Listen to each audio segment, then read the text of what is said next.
जोहार दोस्तों, मैं श्रीचंद ध्रुवा गुंडवाना पुनरुदय संत कबीर नगर उत्तर प्रदेश से आज हम फिर से एक बार और आ गए हैं जबलपुर के मदन महल, जहां पर गोंड वीरांगना महारानी दुर्गावती यहाँ पर एक छत्र उन्होंने राज किया। देखिए, ये वही किला है एक पत्थर में, और इस किले की विशेषता यहाँ की मोटी मोटी दीवारें और बहुत मजबूती से बनाई गई दीवारें।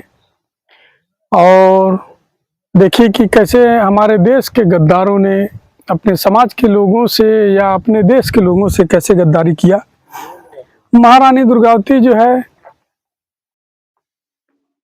इतने ऊंचाई पर रहती थी और शहर के बीचों बीच, जो कि शहर के चारों तरफ और किले के चारों तरफ पूरी फोर्स उनकी सेना रहती थी।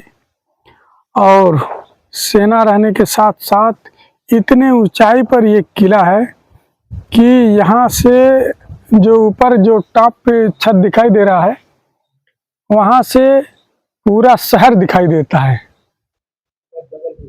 आप सभी लोग अगर वहाँ चढ़ेंगे तो पूरा जबलपुर शहर दिखाई देता है। और इस शहर के किसी भी कोने से कोई सेना आक्रमण नहीं कर सकती थी, लेकिन हमारे देश के गद्दारों ने जो अन्याय अत्याचार किया कि हमारी गोंड वीरांगना राजमाता महारानी दुर्गावती को खुद की बलि देनी पड़ी, जिसे हम लोग बलिदान दिवस के रूप में मनाते हैं।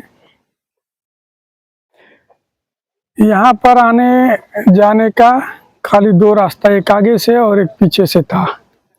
यहाँ पर दुश्मन को आना मुश्किल ही नहीं, नामुमकिन भी था। और देखिए किस तरीके से अभी हम आप लोगों को दिखाएंगे, कितनी मोटी मोटी दीवारें, कितने मजबूत पत्थर। हमारी राजमाता लड़ाई लड़ते लड़ते नारे नाला तक पहुंच गई। यहाँ से लगभग 25 से 30 किलोमीटर दूर है। और वहाँ पर एक तीर उनकी आंख में लग जाने के कारण उन्होंने खुद की बलि दे दी। कहानी बहुत लंबी है, इतने कम समय में बता पाना मुश्किल ही नहीं, नामुमकिन भी है, जिसका महिमा मंडन करना मेरे बस की बात नहीं है। और दूसरी बात, एक सवाल खड़ा होता है सगाजनों कि दूसरे समाज के लोग हमारे लोगों को बनवासी या और भी कुछ कह करके संबोधित करते हैं। तो देख लो मूर्खों, ये हमारे राजा महाराजा का किला जहाँ भी है नगर में है, नगर में है। और नगरीय सभ्यता थी। अगर जंगल में रहते तो ये किला शहर के बीचों बीच कैसे है, ये एक प्रश्न उठता है।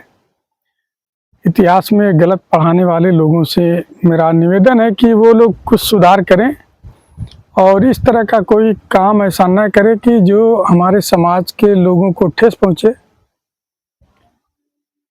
जो कि आप सभी लोग देखे होंगे, चाहे वीडियो के माध्यम से, चाहे खुद आकर के आप सभी लोग देखे होंगे कि यहाँ पर आना कितना कठिन है।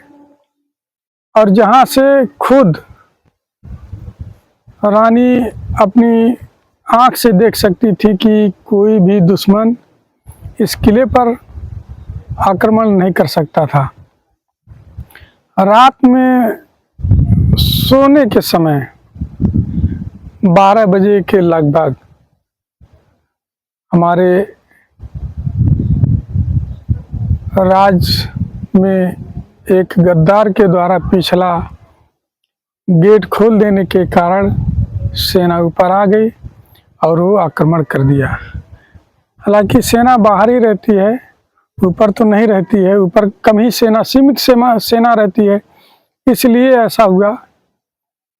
लेकिन हमारी राजमाता ने इतने युद्ध लड़े, इतने साहसी पराक्रमी, जो कि उनको हरा पाना भी बहुत मुश्किल था।